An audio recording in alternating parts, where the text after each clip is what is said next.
Padamihin lang natin yung views.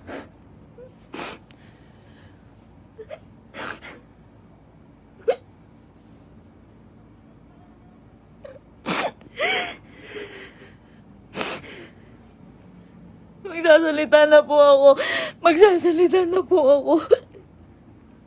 Padamihin lang po natin yung views.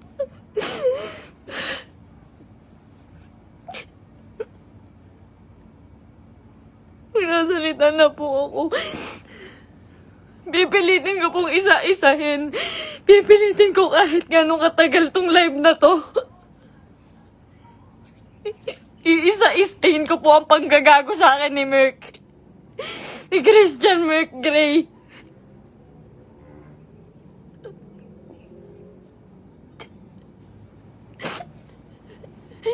Ginago po ako ng taong yon. Ginamit po ako ni Christian Merc Gray.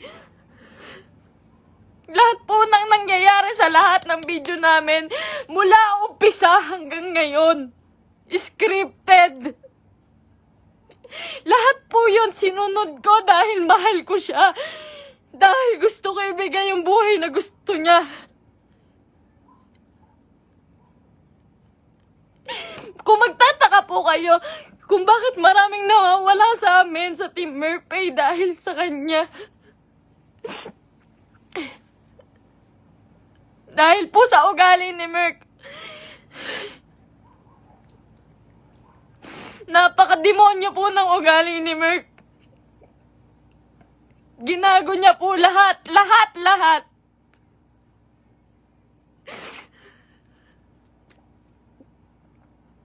Ito po. Ito na, umpisan ko na po. Alam niyo po, nag-umpisa kami nung galing po siya sa Brusco. Galing po si Merc sa Brusco. Hindi po ako yung dahilan ba't siya nawala doon. Ayaw niya pong mabawasan yung perang kikitain niya dahil po alam niyang malaki. Siya po ang pinakamalaking may kita sa Brusco. Siya po ang may pinakamalaking kita. Yung ibabawas na 5% doon, sa pera ni Merc siguro mababawas doon 16,000.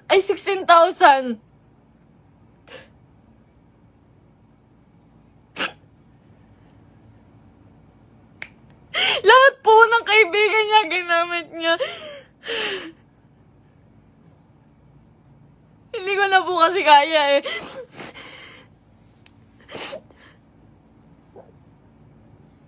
Sobra po yung ginawa ni Merc. Sobra. Hindi ko na po kaya. Pasensya na po kayo.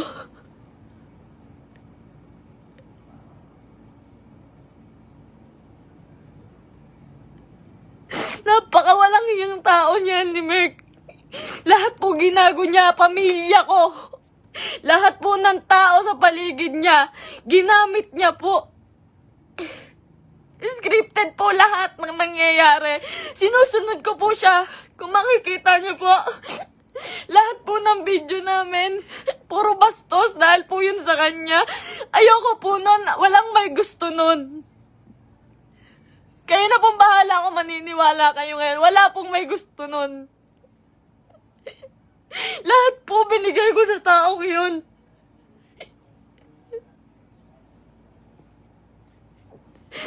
Lahat po ng panggagamit sa katawan ko, lahat po ng pagpapakita ng kung ano sa katawan ko, siya po ang may gusto nun. Nagagalit po siya pag aayaw ako. Ang sasabihin niya, para sa atin to. Para sa atin to. Pero hindi ko naramdaman dahil po napakalaki po ng kinikita ni Merc. Wala po siyang binibigay sa akin. Kung sasabihin niyo po na pera lang ang habol ko sa kanya. Kung makikita niyo po yung bahay namin, hindi niya po napagawa yun. Hindi niya po pinagawa yung bahay namin. Uunahin niya pa po yung iba. Sa laki ng kinikita ni Merc, sa milyon na kinikita niya sa isang buwan, 5,000 lang po ang binibigay sa akin yan, pati kay mama. Sa magulang ko po, 5,000 lang po, isusumbat niya pa. Mumurahin niya yung magulang ko.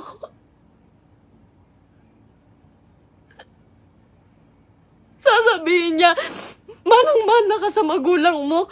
Ang bobobo niyo. Lahat kayo plastic. Ginaganon niya po yung magulang ko, hindi ko na po kaya. Ngayon po, nawawala po si Merk ngayon. Lahat po ng nangyari, scripted po.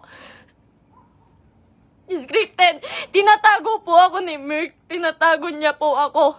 Hindi niya po ako pinapalabas. Ayoko na po. Ayoko na talaga. Ayoko na po talaga. Ayoko na po. Ang ginagawa niya lang po. Nandito po ako ngayon kasi nawawala po si Merk. 6 na araw na po siyang nawawala. Kasama niya po yung babae niya. Yun dun po sa... Si Pam doon sa video na bago makaganda.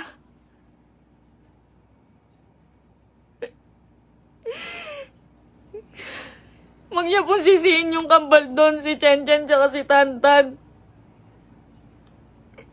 Yung Centeno twins po, huwag niyo po silang sisihin doon. Dahil utos po ni Merk lahat yun. Ako po, hindi ko na po kaya si Merk. Demonyo na po yung utak niya. Sobrang bukang pera. Sobrang bukang pera ni Merk. Lahat ng tao ginagago niya.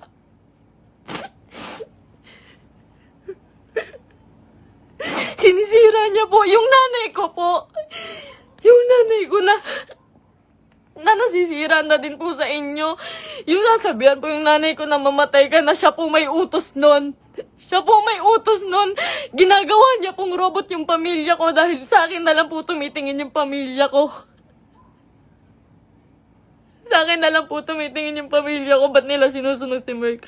Kada pupunta po sila sa bahay, may pagkain na sila, maghihintay kami ng script niya. Magagalit pa po yan pag nagkakamali ako. Pag may mali po ako nasasabi, pag kailangan ulitin ng video, magagalit pa po yun. Lahat po ng video namin, scripted. Dahil po sa kanya.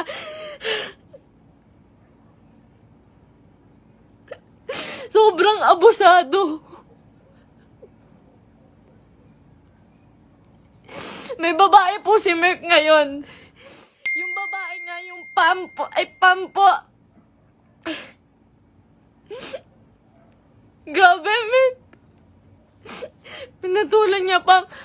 May anak na po yun. May anak na. Sabi niya.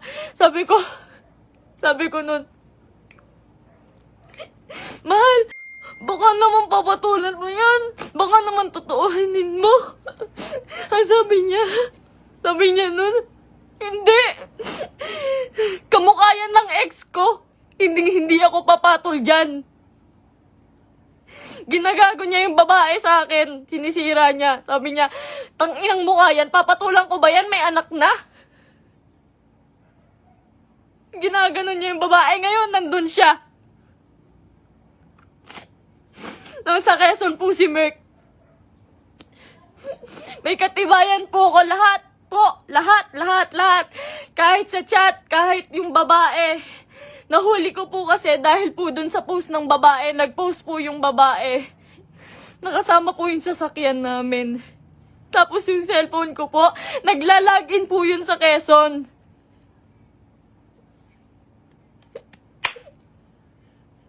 Lahat po ginawa ko kay Merk, pasensya na po kayo. Ako po mismo humihingi ng pasensya dahil po kinonsinti ko siya. Mahal ko lang po talaga. Ngayon lang ako natauhan. Sobrang dami kong kaibigang nilayuan. Pamilya dahil ayaw nila ng video namin ni Merk. Sobrang dami ko pong nilayuan. Wala po akong kaibigan ngayon. Wala po akong kahit sino ngayon. Dahil kay Merk, dahil iniingatan ko po siya.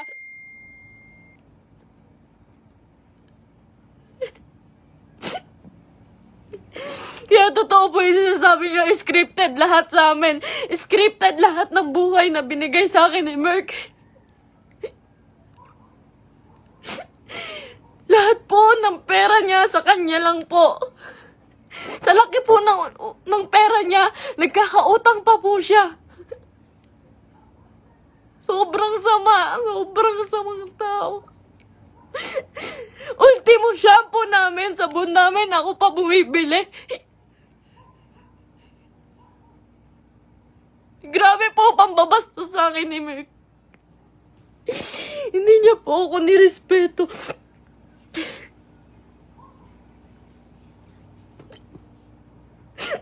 Nawalan po ako ng kaibigan dahil sa kanya. Huwag niya po sisihin lahat po ng taong nakapaligid kay Merk. Dahil po lahat yun inuutusan niya. Sobrang bossy. Hindi niya naman po pinapalamon.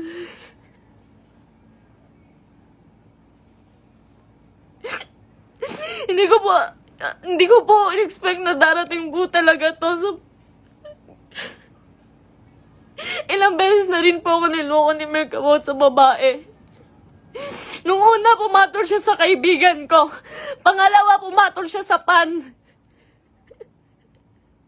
Pasensya na po kayo. Kasi alam ko po, scripted po yun eh. Pasensya na po kayo.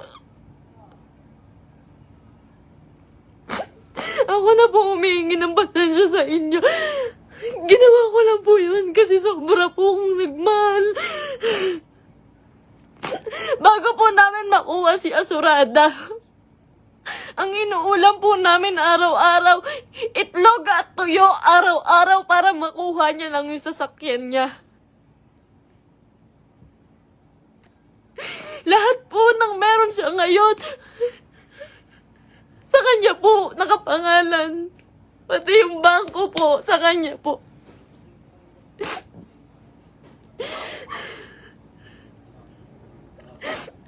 Paghihingi po ako sa kanya, hindi po yun magbibigay. Ultimo sarili kong damit, ako pa bumibili. Sa isang buwan po, 5,000 lang ang binibigay niya sa pamilya ko. Tapos susumbatan niya pa. Lahat daw binigay niya sa akin. Yung singsing, sabi niya, 170K daw po yun. Malaman-laman ko, 30,000. Yung tatay ko, binastos niya. Binastos niya yung tatay ko. Hindi po siya nagpaalam sa tatay ko na magpo-propose siya. Nung time na yun po, hindi po maganda yung nangyari. Yung proposal po. Hindi po ako naniniwala sa proposal na yun dahil po alam ko na hindi totoo, na para lang yun sa video. Lahat po kay Merk hindi totoo.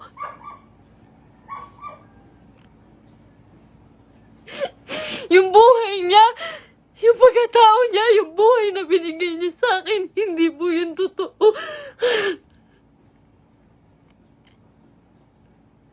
Lahat po ng kaibigan niya na malalapit sa kanya, ginago niya po lahat yun.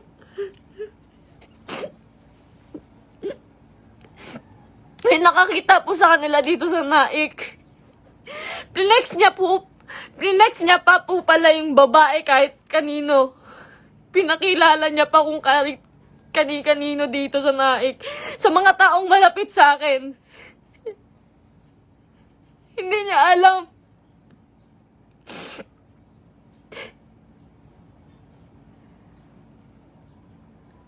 Grabe po yung ginawa sa akin. 3 years po akong nagtiyaga. Isang buwan po akong nakakulong. Isang buwan po akong nakakulong sa kwarto. Kinukulong niya po ako kasi bawal daw po ako makita ng kahit sino ng kapitbahay. Nandito lang po ako pag uuwi po ako sa Antipolo. Madaling araw niya po ako iuuwi doon para walang makakita sa akin.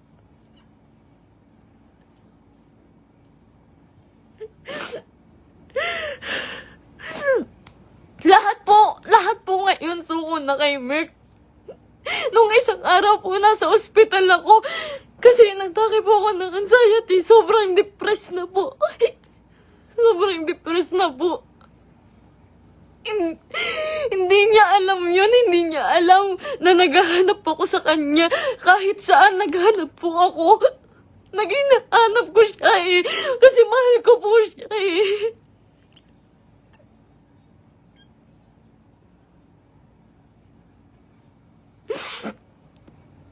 Ilang araw po wala akong tulog, wala akong kain, kakahanap sa taong yun. Tapos malaman ko na kasama niya yung babae. Huwag niyo pong sisisihin yung mga tao sa paligid niya dahil siya po ang naggawa nitong gulong to.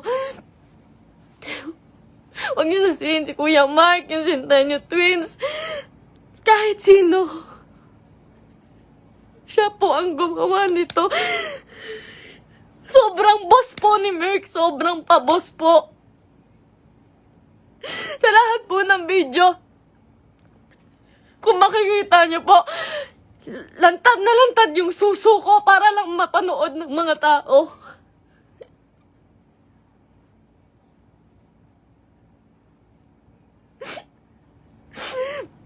Para lang panoorin niyo, para lang magkapera siya.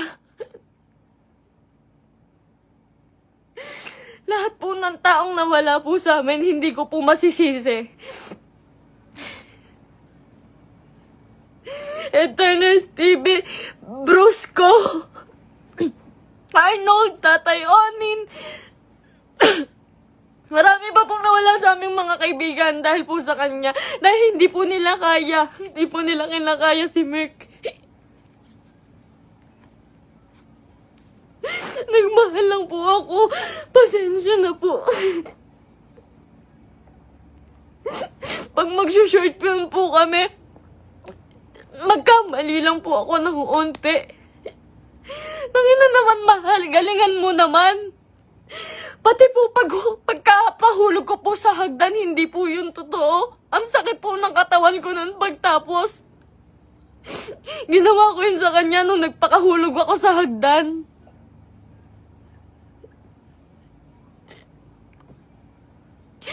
May mga pasa po ko lagi pag may nangyayaring hindi magandang prank. Lagi po ako nagkakasugat, nagkakapasa dahil po sa ginagawa namin. Hindi po ako nanghingi ng kahit piso kay Merk. Hindi po ako nanghingi ng kahit piso kay Merk. Hindi po. Lahat po ng account siya po may hawak. Kinukontrol niya po lahat. Hindi niya po mapagawa yung bahay ko. Sabi niya po sa CR namin, mahal, hindi ako magsi-CR dyan. Hindi po siya nag-CR sa CR namin sa bahay.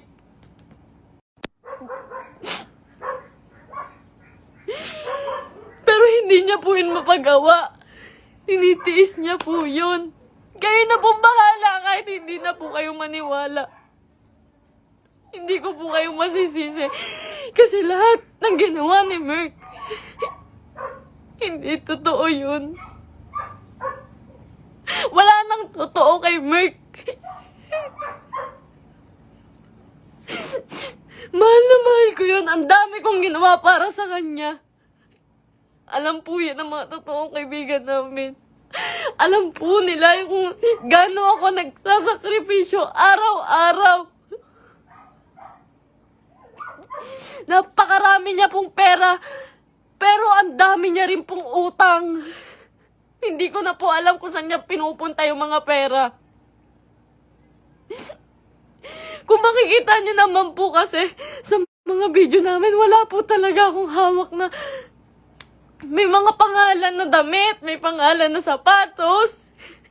Lahat po yun ako lang. Ako lang po. Uutang pa po ako sa ibang tao, magkapera lang. Lagi po akong umuutang sa ibang tao, magkapera lang.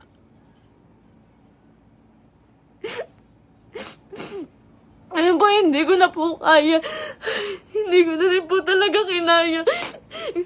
Wala pa po akong tulog kain.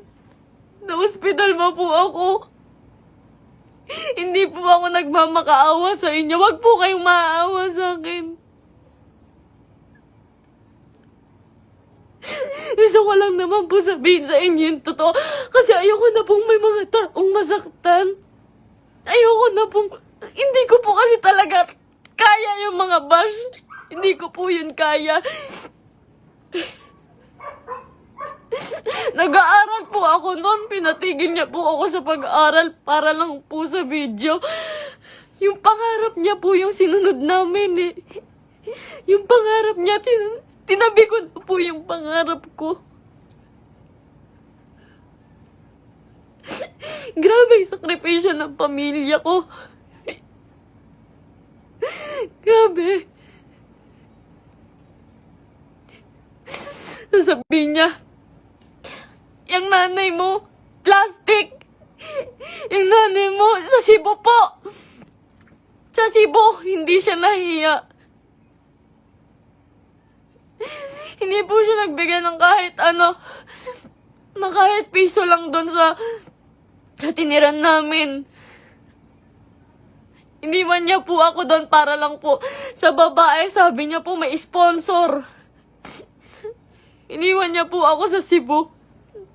Magkasama po kami doon isang araw po. Ang usapan po, 1 linggo po kami doon. Kasi po pupunta na po kaming Canada. Mas malaki po kasi yung kita sa Canada. Kaya po kami pupunta ng Canada, pero hindi ko na po kaya.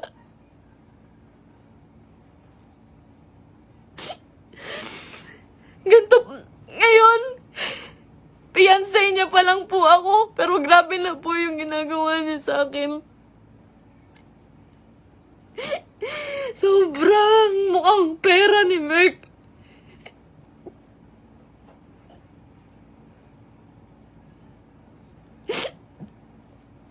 Magalit na po kayo sa akin, pero ginawa ko lang po yun kasi mahal ko po yung tao. Pasensya na po.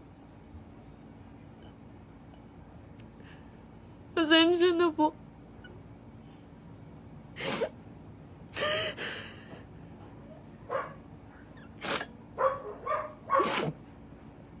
Ngayon po, wala pa rin po si Merk. 6 na araw na po siyang nawawala. Pinabayaan niya po ako mag-isa nang walang pera. Wala po akong hawak na pera. Pinabayaan niya po ako. Iniwan niya po ako. Ang dami ko na pong utang ngayon kasi po wala akong hawak na pera. Tapos hahanapin ko siya.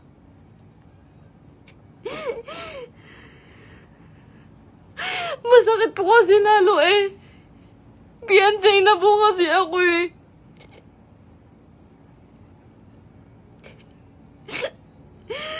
Sobrang pasensya na po sa inyong lahat. Sobrang pasensya na po. Mahal ko lang po yung tao. Pero ngayon po suko na po ako. Pagod na po ako. Pagod na ako.